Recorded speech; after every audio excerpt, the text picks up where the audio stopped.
En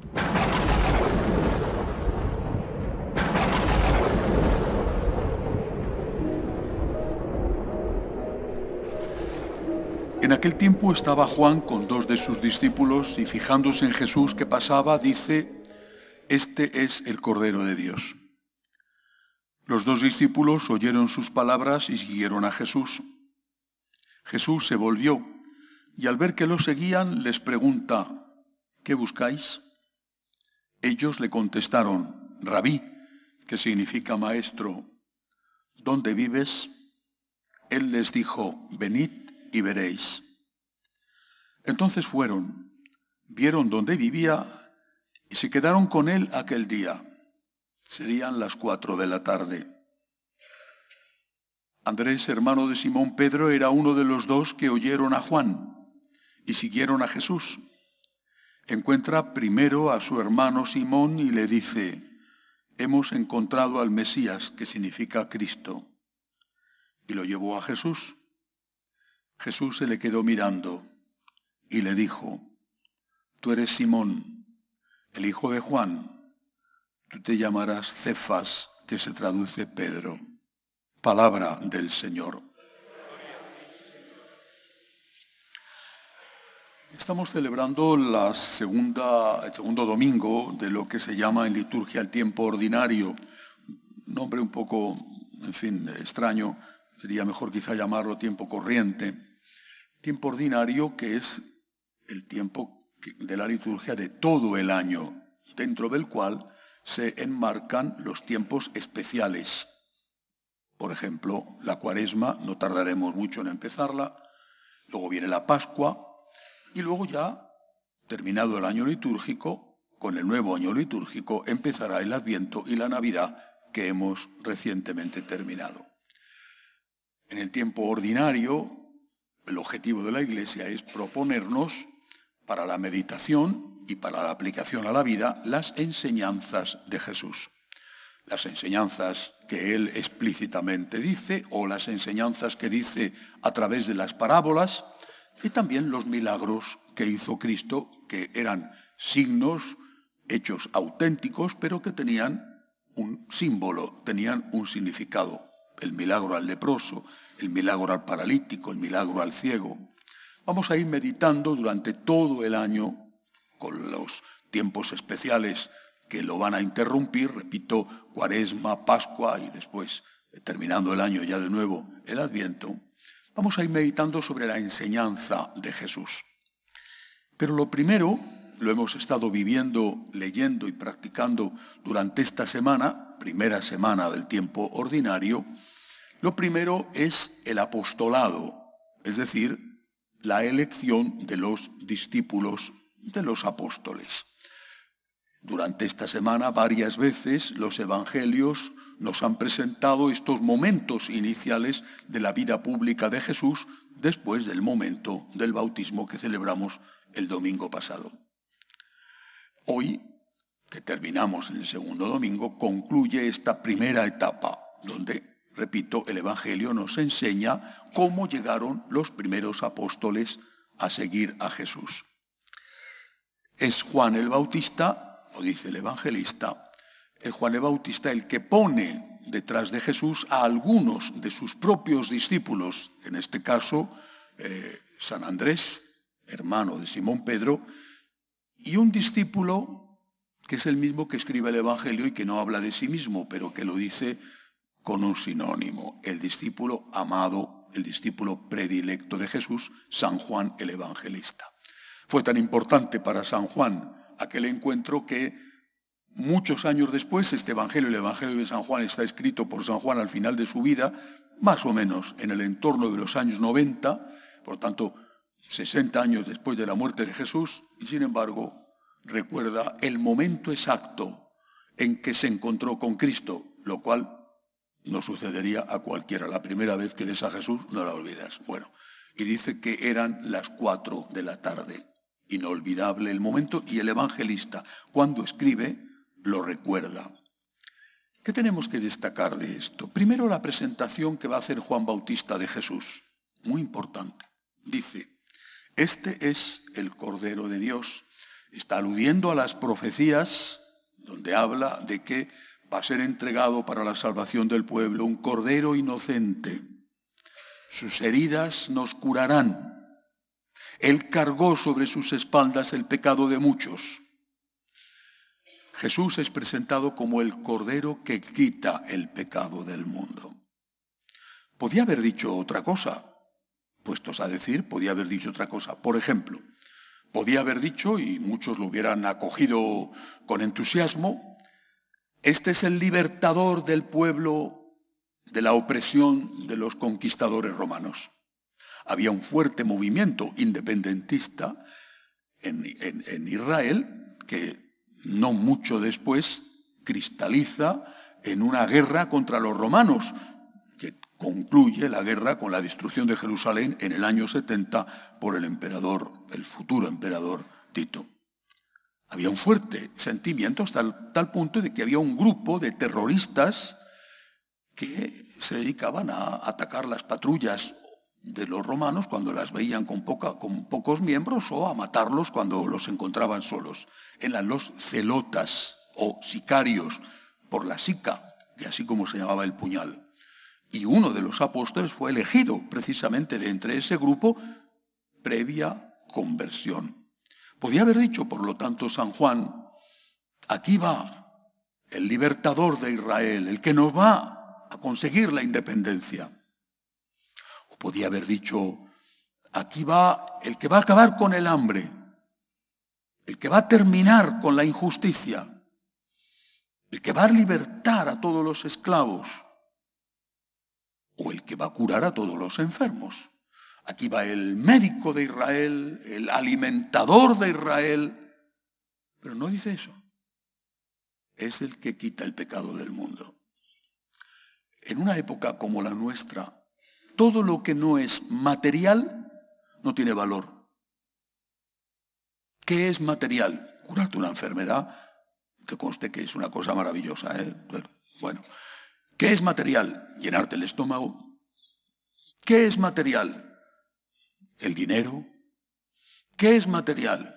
El sexo. ¿Qué es material? El poder. ¿Qué es material? El descanso. Son las cosas que valoramos. En cambio, quitar el pecado del mundo, es decir, perdonar los pecados, ¿qué importancia tiene para los hombres de hoy? Ninguna. Mejor dicho, la mayor parte de los hombres de hoy han acabado con los pecados de una forma muy sencilla, diciendo que los pecados no existen.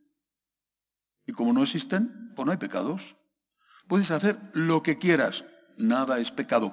Solo existen los delitos. Si te pillan. Y para eso están los gobernantes que van legislando continuamente, siempre para más permisividad. Cristo ha venido a quitar el pecado del mundo, a quitarlo con el derramamiento de su sangre, a lavar nuestros pecados, a perdonar nuestras culpas. Esta es la labor de Jesús. Y esta es la labor de la Iglesia como cuerpo místico de Cristo. La primera labor de la Iglesia, no la única. También tendrá que dar de comer al hambriento. Pero esta es la primera labor de la Iglesia, continuar la misión de Cristo de quitar el pecado del mundo. ¿Y por qué es importante? Porque es incluso más importante que dar de comer.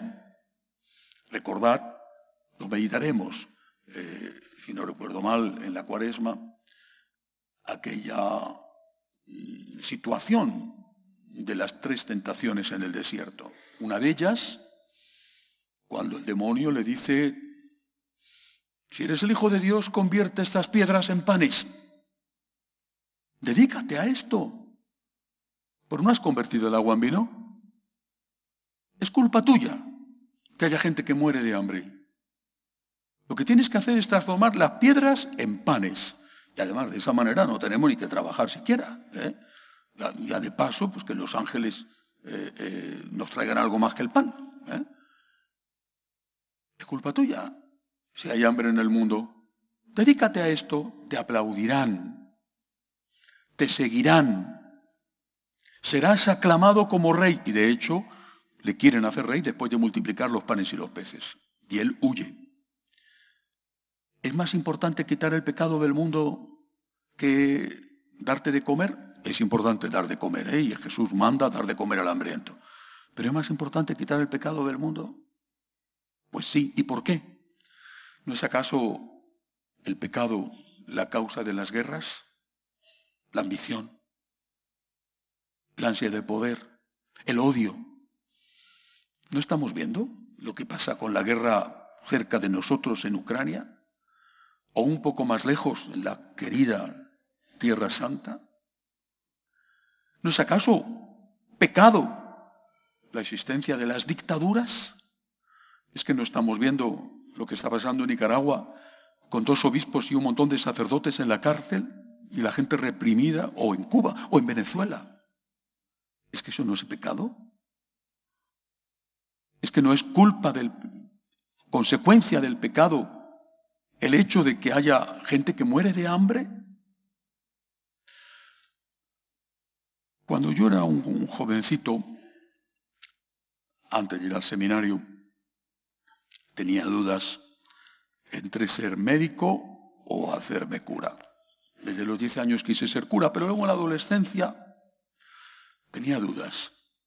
Y hablando un día con el director espiritual del colegio donde estudiaba, un magnífico sacerdote, dijo: mira, te haces médico, es una cosa maravillosa, admiro a los médicos, son extraordinarios.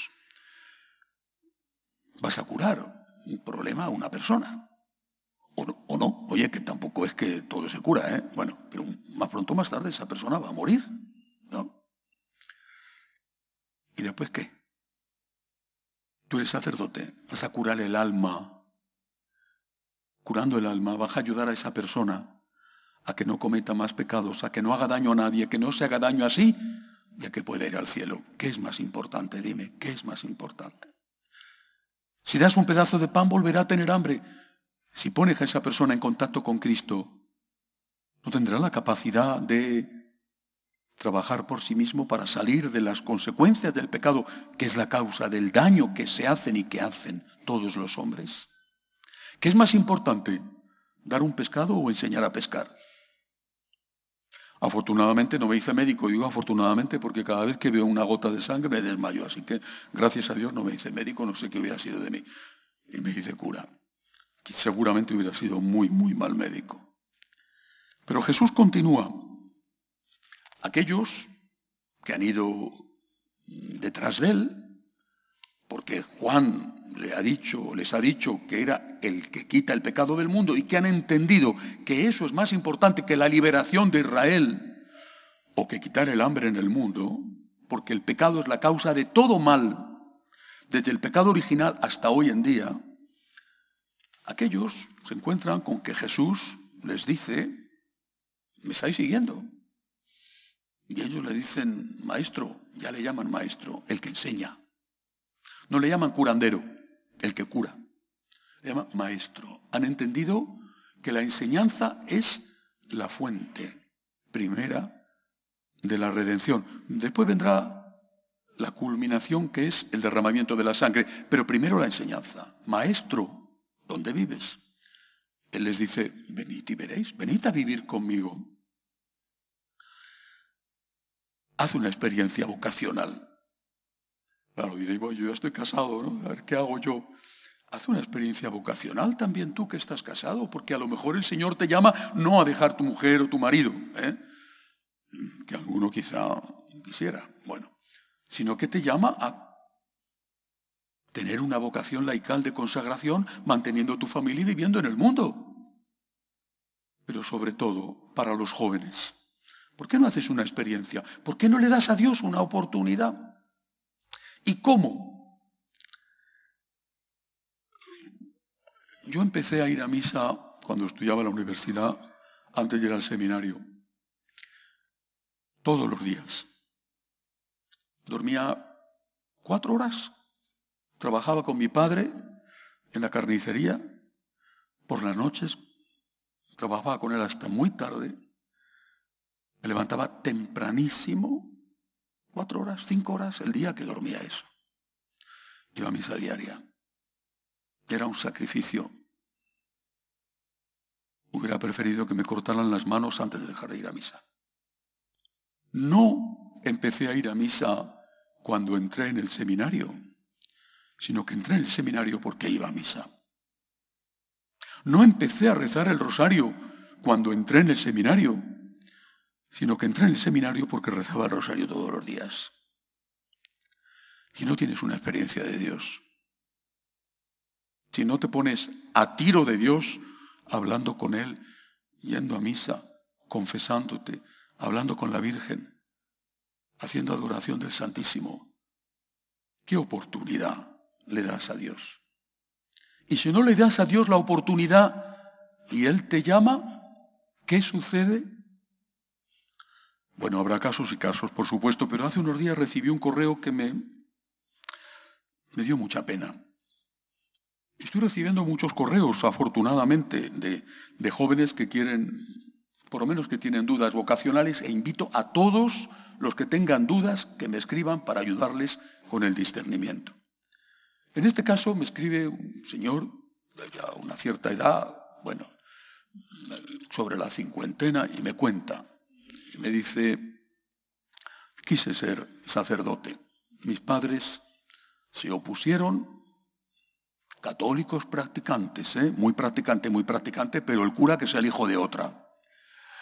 Mis padres se opusieron, yo no tuve valor. Seguí mi vida, me casé, me divorcié, porque no era mi vocación. Y ahora me doy cuenta de que me equivoqué. ¿Quién es la culpa? De él. Que no tuvo el valor para decir a sus padres: mi vida es mía. Yo, porque iba a misa, porque rezaba rosarios, se lo dije a mi padre, sobre todo a mi madre, que era de AUPA, pero si ella era de AUPA, su hijo también. Y con 18 años le dije: mi vida es mía, tú te has casado con quien has querido y yo voy a hacer lo mismo. Yo me voy al seminario. Y si te gusta, te gusta, y si no te gusta, lo siento por ti. Y cuando estaba en el seminario me mandaba cada semana unas cartas que si las estrujabas salía un chorro de agua. 20. La quería muchísimo, pero muchísimo. Y no la hice ni caso, mi vida es mía. Pero claro, ¿qué ha pasado? Seguramente que hubiera pasado conmigo. ¿Qué pasó con este señor? Un mal marido. Porque no era su vocación. Y posiblemente, no lo sé, también un mal padre, no lo sé, pero un mal marido. Porque no era su vocación. Ponte a tiro de Dios con la oración, con el encuentro con el Señor. Dale la oportunidad de que te diga lo que quiere de ti, que es por tu bien. Que no es solo por el bien de los demás, que por supuesto, sino que es por tu bien. Que el primer beneficiado de estar con Jesús eres tú. Lo supe inmediatamente y por eso me fui al seminario. Yo no puedo tener paz. No la puedo tener. Estaba en la universidad, me iba maravillosamente, gracias a Dios. Había una chica que me gustaba mucho y yo le gustaba mucho a ella. Pero yo veía los telediarios y siempre los telediarios que han sido iguales, toda la vida de Dios. De gracias, siempre. Porque solo la desgracia es noticia. Bueno, yo veía los telediarios, veía a la gente sufrir. Y decía, yo no puedo. No voy a tener paz. Voy a ser un mal marido. Voy a estar todos los días en pugna con mi mujer porque voy a querer dar limosna y me va a decir: oye, ¿y tus hijos? Voy a ser un mal marido, voy a ser un mal padre, no voy a tener paz. Tengo que entrar en el seminario. Acerté. Ponte a tiro de Dios. Dale la oportunidad con la oración. ¿Y después qué sucede? Así termina el Evangelio de hoy. San Andrés le presenta a su hermano, San Pedro, que entonces se llamaba Simón. Era su nombre de pila, Simón. Jesús dice que se le queda mirando cómo tenían que ser las miradas de Jesús. Dicen que las miradas del Padre Pío te desnudaban, cómo tenían que ser las miradas de Jesús, cómo tenían que ser. Pero es que te sigue mirando. Cuando te pones delante del Santísimo, sobre todo en la exposición del Santísimo, cómo te mira, cómo te mira, te entra dentro, cómo te mira, con amor, con misericordia, con la verdad. Se le queda mirando,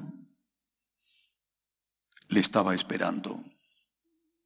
Y le dice: eres Simón, el hijo de Jonás. Pero esto se ha acabado, Estaba casado. Estaba casado porque tenía suegra, debido a que Jesús cura a su suegra. No sabemos si sería viudo. La tradición dice que estaba casado y que tenía una hija. Era un pequeño burgués, diríamos hoy. Tenía su barca, estaba situado, tenía un proyecto de vida sencillo, pero tenía su vida, y su vida encarrilada. Pero ya no vas a ser más Simón, el hijo de Jonás, el dueño de la barca. Ahora vas a ser Cefas, que significa cabeza, Pedro, que significa piedra. No vas a pescar sardinas, o mejor dicho, esos peces llenos de espinas que son bastante incomestibles, que son los que habitan en el lago de Genesaret. Vas a hacer algo más importante. Vas a convertirte en un pescador de hombres. ¿Qué hubiera pasado? No es fácil, no es difícil de imaginar si San Pedro le hubiera dicho: oye, pero mira, por favor, que yo ya tengo mi vida. Aquí tienes a Juan, a Juanito, es un adolescente, ¿qué quieres? No, a este, llévate a este, ¿no? O al otro, pero a mí. ¿Qué hubiera pasado? Seguramente no habríamos tenido a aquel que confesó por primera vez la divinidad de Cristo. Bueno, de alguna manera, ¿no? Tú eres el Mesías. ¿Quién dice la gente que soy yo? Tú eres el Mesías. Y yo te digo, eso no te lo ha revelado nadie de carne y sangre, sino mi Padre que está en el cielo. Tú eres Pedro. Nos hubiéramos perdido eso. Nos hubiéramos perdido a ese hombre como cabeza de la Iglesia. Hubiera elegido a otro. Pero sobre todo, ¿qué se hubiera perdido Pedro? ¿Qué habría sido? ¿Un desconocido? ¿Pescador de un pequeño lago? ¿Eso es lo que hubiera sido? ¿Eso hubiera sido su vida? No es una mala vida, no era una mala profesión, no era un salteador de caminos, no, un buen hombre, se supone que buen esposo y buen padre. ¿Y eso es todo? ¿Eso es lo que quieres ser con tu vida? Eso es lo que Jesús nos dice. ¿Qué quieres hacer con tu vida? Y nos lo dice a todos, por supuesto, al joven que puede ser sacerdote. ¿Qué quieres hacer con tu vida? ¿Te llena eso? Pero nos lo dice a todos. ¿Qué quieres hacer con tu vida? ¿No te parece que vale la pena vivir para algo más que ganar y gastar? ¿Eso es lo que quieres hacer con tu vida? ¿No hay cosas más importantes? Nuestros laicos franciscanos de María y muchos otros que no son franciscanos de María saben perfectamente que hay muchas más cosas. Seguir a Cristo, ponerse a las órdenes de Cristo, como laico casado, como padre de familia, madre de familia, como sacerdote, como religiosa, ponerse a las órdenes de Cristo. El Señor nos necesita, pero nosotros necesitamos al Señor más que Él a nosotros. Nos necesita, y lo dice: rogad al dueño de la mies que mande obreros a su mies, porque la mies es mucha y los obreros son pocos. Están cerrándose iglesias en todo el mundo. El Señor nos necesita, pero nosotros necesitamos al Señor mucho más que Él a nosotros. ¿Y para qué le necesitamos? Pues para ser felices en la tierra, porque solo Él nos da la felicidad y le necesitamos para ir al cielo. Que así sea.